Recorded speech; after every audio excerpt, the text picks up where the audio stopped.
You know how some love stories start with noise, with a dramatic meeting, a sudden spark, a moment that changes everything, all at once? Yeah, this isn't one of those stories.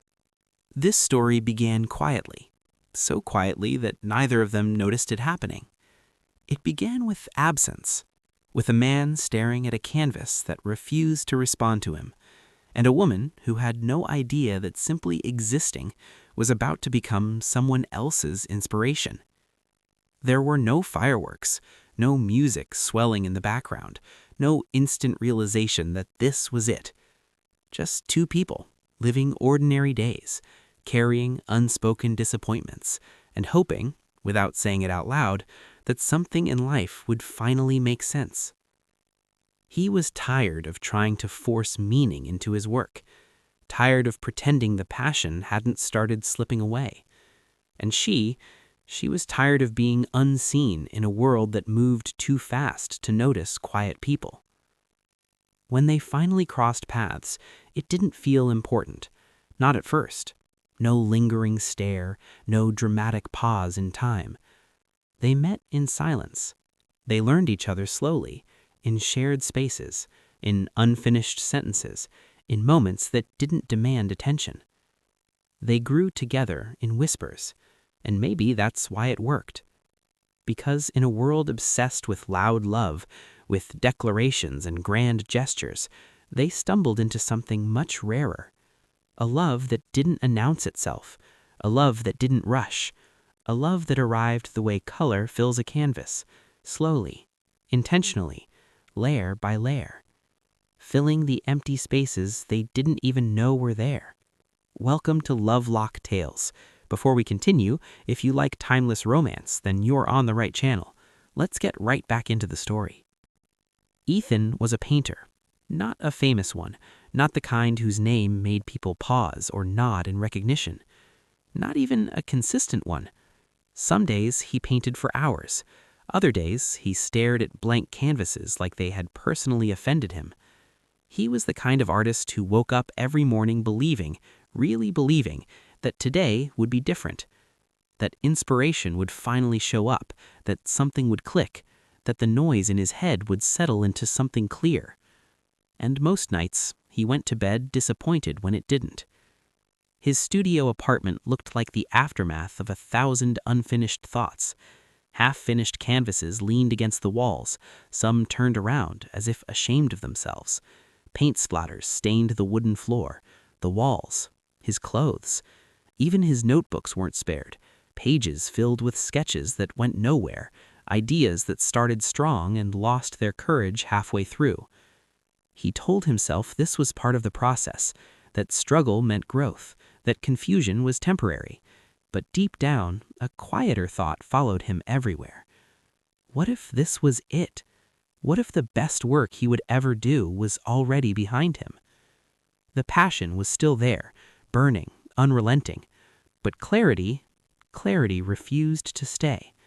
It came in flashes, while showering, while half asleep, while walking past strangers who looked like stories he'd never get to tell. And then it vanished, leaving him alone with a canvas that asked questions he no longer knew how to answer.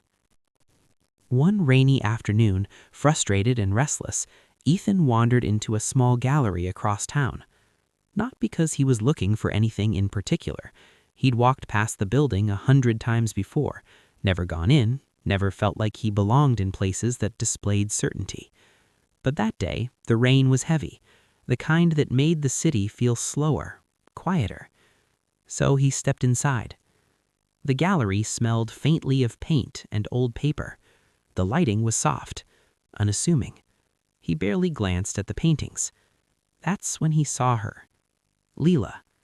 She wasn't standing in front of any artwork, wasn't analyzing brushstrokes or reading artist bios.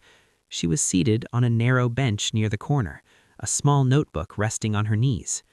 She was sketching, completely absorbed, completely unaware of the people passing by, unaware of the quiet attention she'd drawn. Ethan didn't know what made him stop. It wasn't beauty, not in the obvious attention-demanding way. It was the stillness around her, The way the room seemed to slow down, as if it didn't want to interrupt whatever she was doing. The way she tilted her head slightly to the left. The way her brow creased when she concentrated. Her pencil moved across the page, light, deliberate, as though every line mattered. And in that moment, something in Ethan stopped. The noise in his head softened, the frustration loosened its grip. For the first time in weeks, he wasn't thinking about what he hadn't created. He was simply watching something come alive. He didn't approach her, didn't speak. He just stood there longer than necessary, afraid that if he moved, whatever calm he'd stumbled into might disappear. He didn't know her name, didn't know her story, but something about her presence felt familiar, like a feeling he had once known and forgotten how to reach. The first time their eyes met, it wasn't dramatic, it was accidental. Lila looked up, sensing movement. Ethan realized, too late, that he had been standing there, watching. Their eyes met. She blinked once, then smiled. Not curious, not cautious, just polite. Beat. Ethan panicked. His mind went blank. Every sensible sentence vanished at once. Say something normal. Say anything normal. Your pencil, it's very pointy? The words landed in the space between them and refused to leave. He winced slightly, already preparing to apologize or disappear. Then she laughed. Not loudly, not mockingly, just a small, genuine sound, like she hadn't expected to laugh but couldn't help it. "Yeah," she said, glancing down to it. "I try to keep it that way." "For accuracy?" she added. Something in Ethan's shoulders relaxed. She hadn't made him feel foolish. She hadn't rushed to fill the silence. She had met him where he was, awkward sentence and all. The room felt warmer, not because of the lights, but because the moment had been allowed to exist without embarrassment. Ethan smiled then, a real one, and for the first time that day, he thought, maybe this wasn't a mistake. Then it happened. Gentle pause, let weight settle. Not suddenly, not loudly, but inevitably. One rainy evening, the kind that pressed softly against the windows, they stayed late at the gallery. Everyone else had gone home, lights dimmed, footsteps gone, just the hum of the building and the steady rhythm of rain. Ethan had been working on a canvas for days, not sleeping much, not eating properly, painting like something was chasing him from the inside. "Do you want to see it?" he asked her. His voice was casual, too casual. She nodded. He led her to the back room, pulled away the cloth, and there it was. The painting wasn't beautiful, not in the traditional sense. It was chaotic, jagged strokes, uneven lines, raw emotion layered on raw emotion. But in the center, there was a figure, small, still, a shape that felt familiar. Lila stepped closer. She stared. You painted me?" Ethan swallowed. "I didn't know I was," he said softly. "I just felt you in my work. I wasn't trying to. It just happened." And then, silence. Not awkward, not uncomfortable, the kind that hums. Lila didn't step back. She didn't speak. She just stood there, seeing herself through his eyes for the first time. Not idealized, not perfected, but felt. The rain outside grew louder, or maybe they just noticed it more. Charged stillness. They stood too close now, not touching, not moving, breathing the same air. Words suddenly felt unnecessary, and yet everything was being said. This wasn't admiration anymore. This wasn't curiosity. This wasn't just inspiration anymore. This was connection, the kind that sneaks up on you, the kind that doesn't ask permission. They stood there, close enough to touch, but neither moved, because touching it might make it real. And once something like that becomes real, it changes everything. Life interrupted, as it always does, not with cruelty, not with intention, just timing. The email arrived on a quiet morning. Ethan stared at his phone longer than necessary, reading the words again and again as if they might rearrange themselves. A major city gallery, a real exhibition, real recognition, the kind of opportunity artists whisper about but rarely touch. He should have felt triumphant. Instead, his first thought was Lila. And almost as if the universe was listening, she told him that same evening. She had been accepted into a prestigious illustration program abroad, a dream she'd carried quietly for years, one she never thought would answer back. 2 dreams, 2 doors opening at once, in opposite directions. They sat across from each other in the gallery, surrounded by art that suddenly felt like an audience. Neither smiled, neither reached for the other, because this wasn't a moment that asked for comfort, it asked for honesty. Soft sadness. "Maybe we're meant to inspire each other from afar," Lila said gently. Not as a suggestion, more like a question she was afraid to answer. Ethan looked at her for a long moment, really looked. Then he said, "Or maybe we've been inspiring each other too much to let go."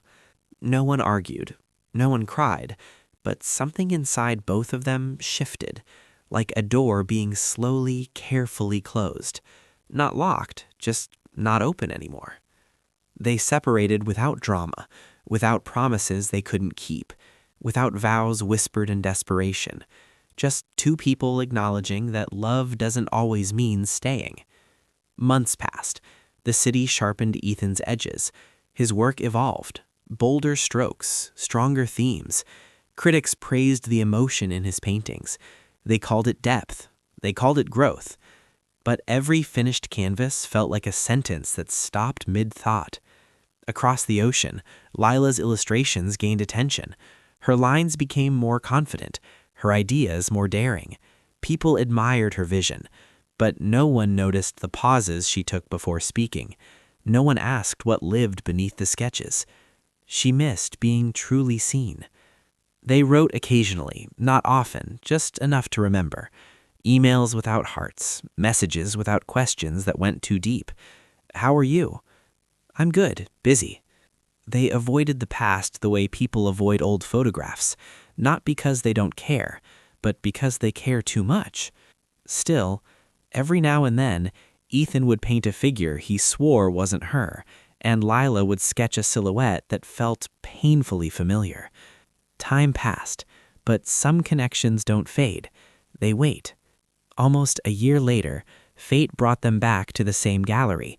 Not planned, not announced, just inevitable.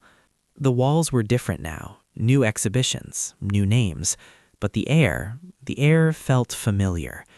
Ethan entered first, older, calmer, his steps slower, as if he wasn't just walking into a room, but into a memory.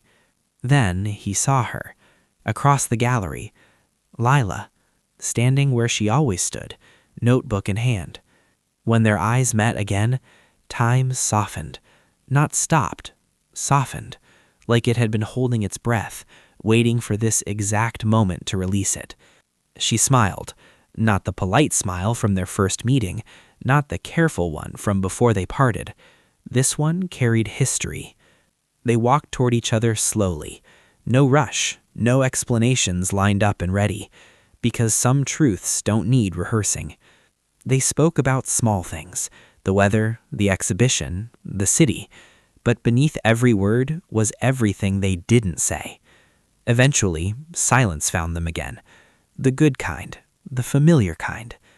"I think I can choose you now," Ethan said softly, not dramatically, not as a promise, as a truth. Lila nodded, her voice steady. "I think I can stay." No music swelled, no crowd applauded, but something settled between them, quietly, completely. They didn't turn love into a performance. They didn't rush it or dress it up or ask it to prove itself. They built it, quietly, intentionally, with conversations that mattered, with space for growth, with room to breathe. They chose each other not because they were afraid of being alone, but because they were finally ready to stand together. Because some love stories aren't meant to be loud. They don't announce themselves. They don't demand attention. They settle in, they endure, they last. I hope you enjoyed this story. If you did, then there's more where this came from. Hit the subscribe button, give this video a like, and stay tuned.